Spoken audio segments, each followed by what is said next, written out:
പുതിയ വിദ്യാഭ്യാസ നയം ഉയർത്തുന്ന സംവാദങ്ങൾ. നൌഷാദ് PA, മാധ്യമം ജോയിന്റ് എഡിറ്റർ. അവതരണം അൻസില. വിദ്യാഭ്യാസം എന്നത് കേവലം അറിവ് പകർന്നു നൽകുന്ന ഒരു യാന്ത്രിക പ്രക്രിയയല്ല, മറിച്ച് സ്വതന്ത്രമായി ചിന്തിക്കാനും ചോദ്യങ്ങൾ ധൈര്യസമേതം ഉന്നയിക്കാനും മുൻവിധികളില്ലാതെ സത്യമന്വേഷിക്കാനും കഴിയുന്ന ഒരു തലമുറയെ പ്രാപ്തമാക്കുന്നതിൻ്റെ പേരാണ്. രാജ്യങ്ങളുടെയും സമൂഹങ്ങളുടെയും ഭാവി നിർണ്ണയിക്കുന്നതിൽ അതുകൊണ്ട് തന്നെ വിദ്യാഭ്യാസത്തിന്റെ പങ്ക് വളരെ വലുതാണ്. പുതിയ വിജ്ഞാനങ്ങളുടെ അന്വേഷണങ്ങളെ നിരാകരിക്കുകയോ നിയന്ത്രിക്കുകയോ ചെയ്യുന്ന സമൂഹങ്ങൾ കാലക്രമേണ അപ്രസക്തരായി മാറുമെന്നും വിജ്ഞാന സമ്പാദനത്തിലൂടെ ദുർബലരെന്നു കരുതപ്പെട്ടവർ ലോകത്തിന്റെ വിജിഗിഷുക്കളായി മാറിയെന്നും ചരിത്രം നമ്മെ പഠിപ്പിക്കുന്നു. അറിവ് നിരന്തരം പുതുക്കപ്പെട്ടുകൊണ്ടിരിക്കുന്ന ഈ വിവര സാങ്കേതിക യുഗത്തിൽ വിദ്യാഭ്യാസ പദ്ധതികൾ പഴയ ബോധരീതികളിൽ തന്നെ തുടരുന്നത് സമൂഹത്തിന്റെ പിന്നോക്കാവസ്ഥയ്ക്കാണ് വഴിവെക്കുക. ഓരോ നിമിഷവും പുതിയ വിജ്ഞാനീയങ്ങൾ പിറവിയെടുക്കുമ്പോൾ വിവരങ്ങൾ ശേഖരിക്കുക എന്നതിലുപരി അവയെ സൂക്ഷ്മമായി വിശകലനം ചെയ്യാനും പ്രായോഗികമായി ഉപയോഗിക്കാനുമുള്ള ശേഷിയാണ് കുട്ടികൾ നേടിയെടുക്കേണ്ടത്. ലോകത്തെ നയിക്കാൻ പ്രാപ്തിയുള്ള ഒരു തലമുറയെ വാർത്തെടുക്കാൻ ശാസ്ത്രീയവും ആധുനികവുമായ കാഴ്ചപ്പാടുകൾ കൊണ്ട് നമ്മുടെ പാഠ്യ പദ്ധതികളും അധ്യാപന രീതികളും നിരന്തരം നവീകരിക്കേണ്ടത് അത്യന്താപേക്ഷിതമാണ്. അതേസമയം ജ്ഞാന പദ്ധതികളെ ഉടമപ്പെടുത്തുക എന്നത് അധികാരമുറപ്പിക്കാനുള്ള ഒരു തന്ത്രം കൂടെയാണെന്ന് ചരിത്രം സാക്ഷ്യപ്പെടുത്തുന്നു. ജനതയുടെ ചിന്താഗതിയെയും സംസ്കാരത്തെയും സ്വാധീനിക്കാൻ വിദ്യാഭ്യാസത്തെക്കാൾ മികച്ച മറ്റൊരു ഉപകരണം ഭരണകൂടങ്ങൾക്ക് മുന്നിലില്ല. അതുകൊണ്ടാണ് അധികാരികൾ എക്കാലത്തും വിദ്യാഭ്യാസ പ്രക്രിയയെ നിയന്ത്രിക്കാനും തങ്ങളുടെ പ്രത്യയശാസ്ത്രങ്ങൾക്കനുസൃതമായി അതിനെ മാറ്റിയെടുക്കാനും ശ്രമിക്കുന്നത്. ആധുനിക ജനാധിപത്യ സമൂഹങ്ങളിലും ഇത്തരം താൽപ്പര്യങ്ങൾ വിദ്യാഭ്യാസ പരിഷ്കരണങ്ങളുടെ ഒളിച്ചുകടത്താൻ ശ്രമിക്കാറുണ്ട്. ഇതിനെതിരെ ജാഗ്രത പുലർത്തുക എന്നതും വരും തലമുറയുടെ ബൗദ്ധികമായ സംശുദ്ധി ഉറപ്പുവരുത്തുക എന്നതും വിദ്യാഭ്യാസ വിചക്ഷണർക്കെന്ന പോലെ പൗരസമൂഹത്തിൻ്റെയും ഉത്തരവാദിത്തമാണ്. വിദ്യാഭ്യാസ പരിഷ്കരണങ്ങളുടെ ചരിത്രവഴി. ഇന്ത്യയിലെ ബ്രിട്ടീഷ് കൊളോണിയൽ വിദ്യാഭ്യാസത്തിന് അടിത്തറയിട്ട തോമസ് മെക്കാലയുടെ പരിഷ്കാരങ്ങൾ ഇന്ത്യയുടെ ആത്മസത്തയെ ഇല്ലാതാക്കാൻ ലക്ഷ്യമിട്ടുള്ളതായിരുന്നു. രക്തത്തിലും നിറത്തിലും ഇന്ത്യക്കാരായ എന്നാൽ അഭിരുചിയിലും ബുദ്ധിയിലും ഇംഗ്ലീഷുകാരായ ഒരു വർഗത്തെ സൃഷ്ടിക്കുക എന്നതായിരുന്നു അതിൻ്റെ പ്രഖ്യാപിത ലക്ഷ്യം.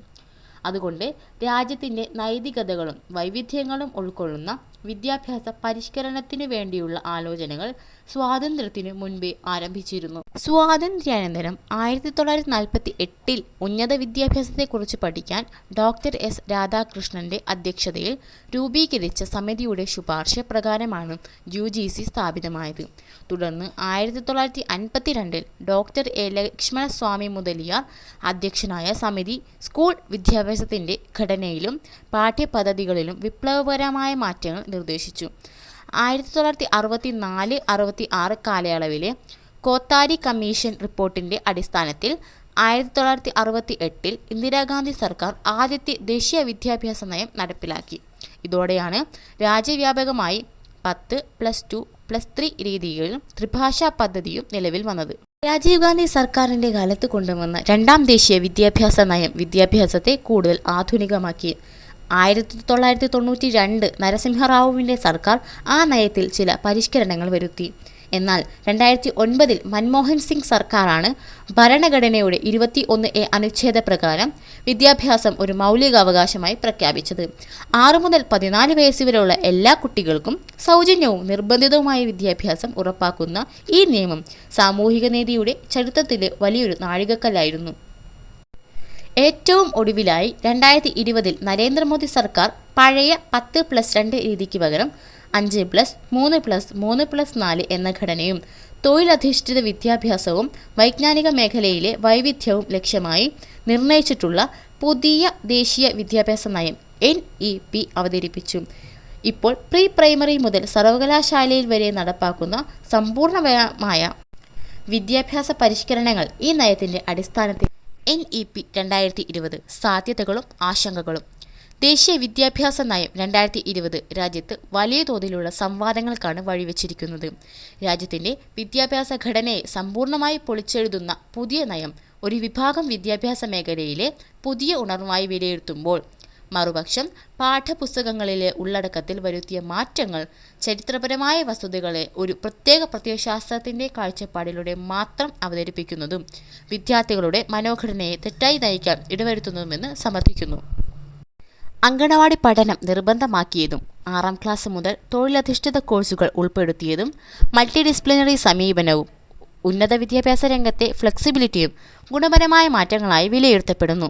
എന്നാൽ ഇത്തരം മികവുകളെ അംഗീകരിക്കുന്നവർ തന്നെ ഇന്ത്യ എന്ന ബഹുസ്വര രാജ്യത്തിൻ്റെ വൈവിധ്യങ്ങളെ ഉൾക്കൊള്ളുന്നതിന് പകരം ഒരു ഏകശീലാത്മകമായ സംസ്കാരവും ചരിത്രത്തിനെ ഏകപക്ഷീയമായി അടിച്ചേൽപ്പിക്കാൻ ശ്രമിക്കുന്നു എന്ന ആശങ്ക പങ്കുവയ്ക്കുന്നു. അതിൻ്റെ ഭാഗമാണ് മധ്യകാല ഇന്ത്യയിലെ മുഗൾ ഭരണത്തെ പാഠപുസ്തകങ്ങളിൽ നിന്ന് വെട്ടിമാറ്റുവാനുള്ള തീരുമാനം.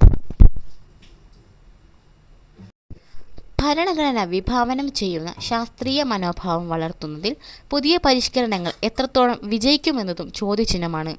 ശാസ്ത്രത്തേക്കാൾ വിശ്വാസങ്ങൾക്കും പുരാണങ്ങൾക്കും മുൻഗണന നൽകുന്നത് വരും തലമുറയുടെ യുക്തിചിന്തയെ പ്രതികൂലമായി ബാധിച്ചേക്കാം.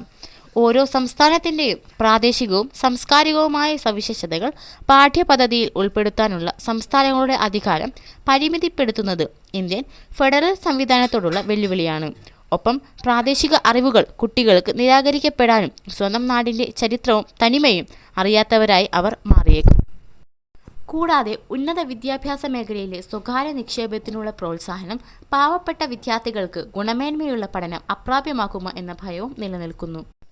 ചുരുക്കത്തിൽ, രാഷ്ട്രീയമോ പ്രത്യയശാസ്ത്രപരമോ ആയ താൽപ്പര്യങ്ങൾ വിദ്യാഭ്യാസത്തിൻ്റെ അന്തഃസത്തയെ ബാധിക്കുമ്പോൾ അത് രാജ്യത്തിൻ്റെ ജനാധിപത്യ ഭാവിയെ തന്നെ ദുർബലപ്പെടുത്തിയേക്കാം. അതിനാൽ പരിഷ്കരണങ്ങൾ എപ്പോഴും സുതാര്യവും വൈവിധ്യങ്ങളെ അംഗീകരിക്കുന്നതും ശാസ്ത്രീയാടിത്തറയുള്ളതുമാണെന്ന് ഉറപ്പുവരുത്തേണ്ടത് അനിവാര്യമാണ്.